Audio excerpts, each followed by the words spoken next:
Hi, Emma. It's good to see you. Hi, good to see you too. Maybe you can tell us where you are right now. Yeah, so I'm in Boston right now. I just moved here exactly 14 days ago. So I'm free, I'm out of quarantine. Good for you. So, how has it been these 14 days plus the time before in preparing to move to Boston? Well, it's definitely been a huge learning curve for me. I've never moved by myself.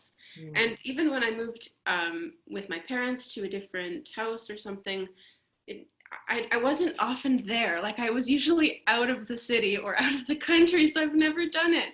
And especially moving during a quarantine, it's or a pandemic rather. It's very scary, and um, you feel like you really shouldn't be doing it, but it had to happen now, and there's a lot of things that went into my decision into moving, but it's nice. My arrival to Boston was very rocky. mm, I was on. I'm not exaggerating. I was really scared for my life, actually.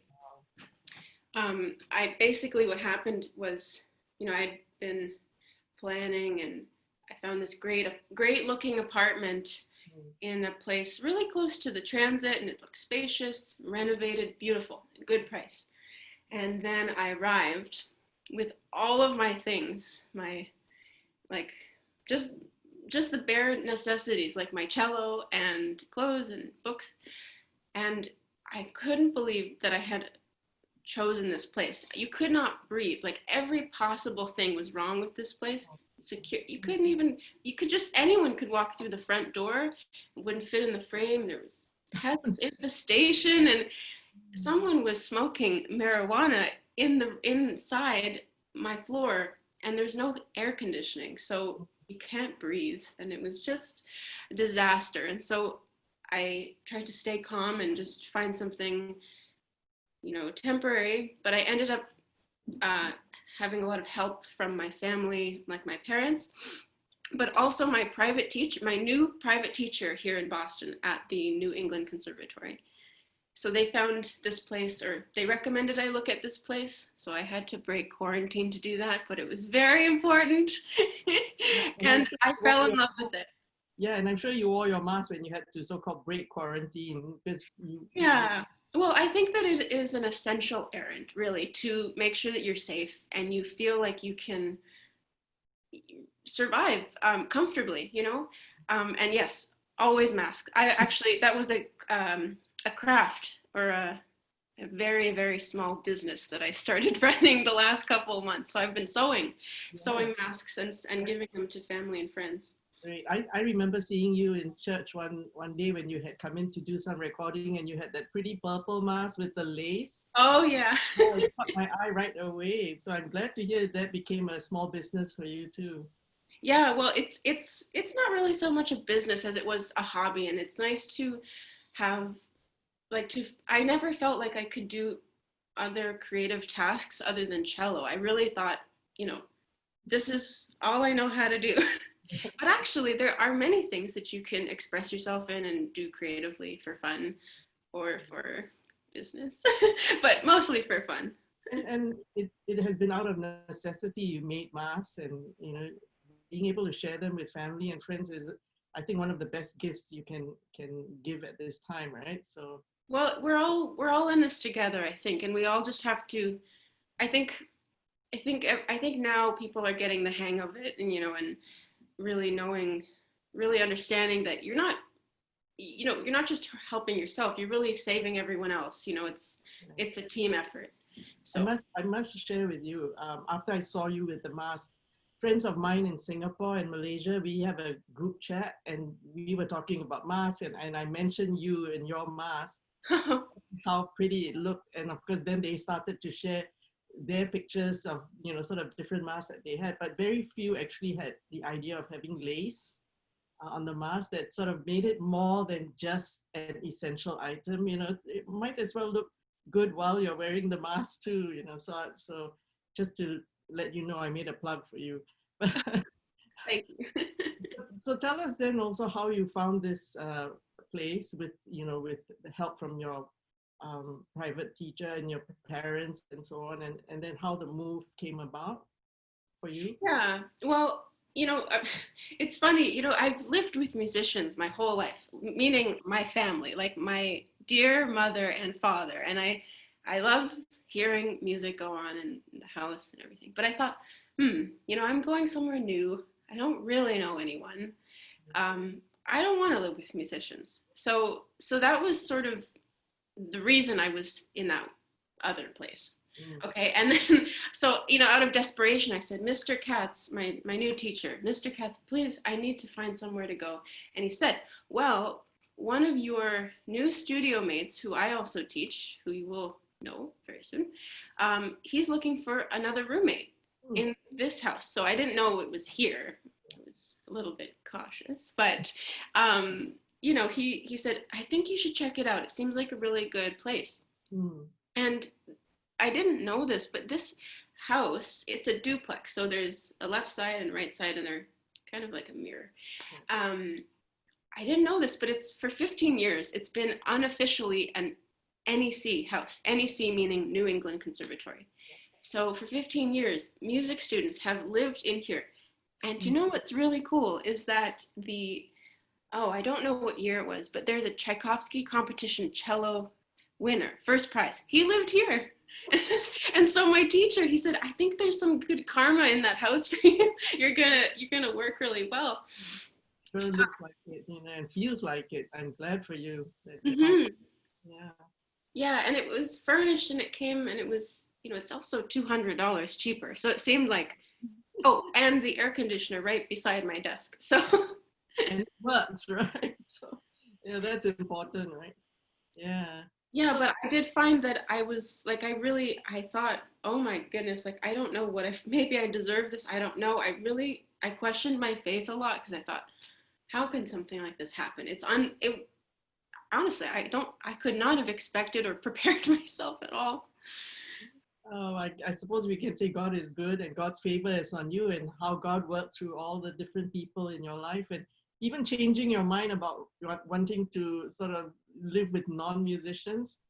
Well, Um, now I do live with musicians. I have my father, my father is so happy that there will be two violas in my house.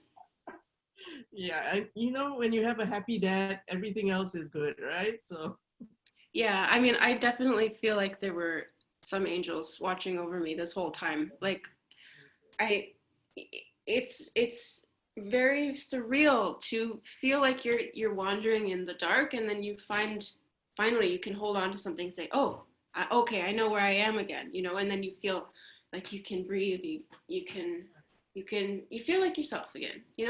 good. That's so good to hear. Yeah. You were mentioning that you have a couple of things you might want to share with us, or a few things, two items that you traveled with, Yeah. and maybe you could tell us a little bit about those two items you carried with you. Well, sure. So I mean, we were talking about the masks earlier, and that is one of my little crafts that I've been doing. But one of them I did sort of in preparation to this move to Boston.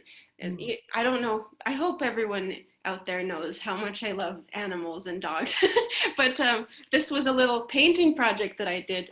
It's Oh, kind of hard to see, but this yeah. is a Boston Terrier. So I did this thinking Boston for Boston Terrier and NEC, kind of all fits together. And he sits over there on my little shelf. You did that. It wasn't something that someone gave you. You painted that. You drew that. Yeah, it was a dog that I'd met, I think, actually, on my way to meet people from Grace Church Choir. I think it was then actually that I took a picture of this little stranger's dog, and I said, "Oh, I'm gonna paint it." Oh, that's sweet. So it's sort of like a reminder of home, but like as a new place too. So a couple of symbols in there. Very good. Very good. You're making all these connections. Well, I think it's important to do that. But the second thing that I brought with me that is really special to me, I honestly have yet to really um, digest it. You'll see what I mean in a moment. But this here is a book. It's a little book, a notebook of poems that my godmother wrote for me. I think I must have, I think that I was given it on my 13th birthday, or but I hadn't found it. Like I didn't really discover it until about 2 years ago. Mm. Um, and so they're not all poems from written from my godmother, but there are some, that she's found and thought, this is, well, she writes this, you know, I chose this particular journal because it's titled The Spirit of Womankind, and it seems like an appropriate choice as you grow up. Um, and so it says, these chosen writings of mine they are born from my heart, and they come from a place deep within my being.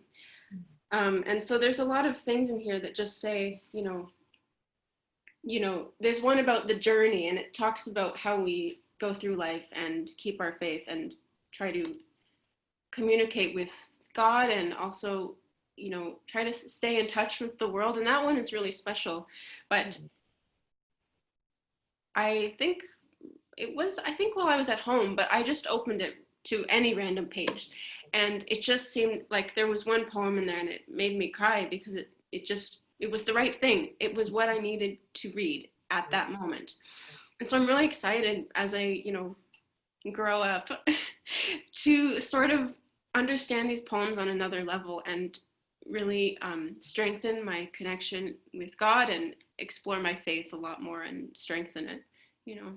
That's wonderful. Do you think it'd be okay for you to maybe pick one piece from there and share it with us? Right now. Okay. Yeah. I could ask you to play something, but I think I'll ask you to read something. Yeah, yeah, I think an impromptu concert would have been, I'd need a little preparation for that. So I'm not going to ask you to do that, but maybe share something from the journal that you picked randomly, maybe even, so. Well, there's one bookmark. I don't know why it's on this page, but I think, this is a good one. So Okay. can I read it now? Yes, please. Okay. Through your eyes, let us see God. Through your ears, let us hear truth. Lift us ever higher that we might catch a vision of your world. A kinder, more compassionate world. A fairer and gentler world. A world where we of all nations walk together, not as strangers, but as brothers and sisters.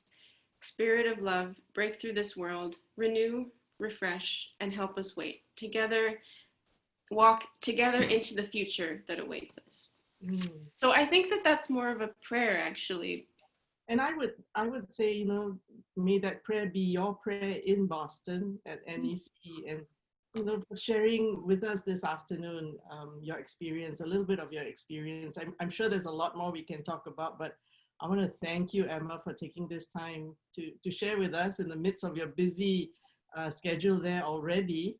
And I want to wish you well. I hope to see you again, whether through Zoom or, when and if you come back for holidays, or when the time comes and we can travel to the US to see you. But all the best at NEC, and lots of beautiful things fill your life. And, you're a beautiful gift to us here at Grace Church as well. So thank you. Any last words for anyone? Oh my, last words. Well, for this interview, just for this few minutes. Yeah. well, I guess I think I want to say the exact same thing that you did. You said it so beautifully. But I think the last thing I'll say is that, I have so much to be grateful for in my spiritual life, my family life, my cello life, my new school adventure life, and my friends, and there's, when you're a student, I guess you can't really pay anyone back. You can't with money, especially, but, it's hard to say, how can I, what can I do in exchange? What can I do to thank you? And, I don't know if it means so much to give something in your hand to someone else or pay it on your phone. I don't know, but always to pay the favor back, always, because it pays back tenfold. And I think it enriches a lot of our lives. And that's how I plan on, being grateful for all the gifts in my life, and, and you and the church and Ken and Peter and, everything. It's And also beautiful. And you know you've done that already. You've shared your recordings with us. You've allowed us to share, what you've played at church, through our church website and so on. And that's already been a gift, and it continues to give because people can always tune in and listen. So thank you also for your gifts. Maybe in a couple of months we can check in again. Maybe we can do another Zoom. Uh, Mhm. sort of conversation so that parishioners can see what you're up to, Yes. and Well, we can. the next project I have actually is I haven't really decided it officially, but it's kind of something in my head is that I think so, the six box suites. Okay, the 6 part. They're Okay. big, they're very important works in all of the music repertoire, really. Mm. And I'm thinking that I'm gonna see if I can place them at 6 points in the year and sort of do a bit of a study about the liturgical calendar and see how certain things fit in. If you wanted to know, there's a movement in the fifth Bach suite, C minor. I believe it's the Sarabande, and it's so dark. And unfortunately, we didn't get to go to church around Easter and Good Friday and Holy Week. Thursday. Yeah. But Yeah. this movement, I feel, connects so deeply with Good Friday, and there's something there, and I want to explore that. So maybe that can be a new project, and I can send some stuff to Grace right Right. from my home. Okay. We look forward to that, Emma. Thank you. Yeah, thank you. Bye bye. Bye.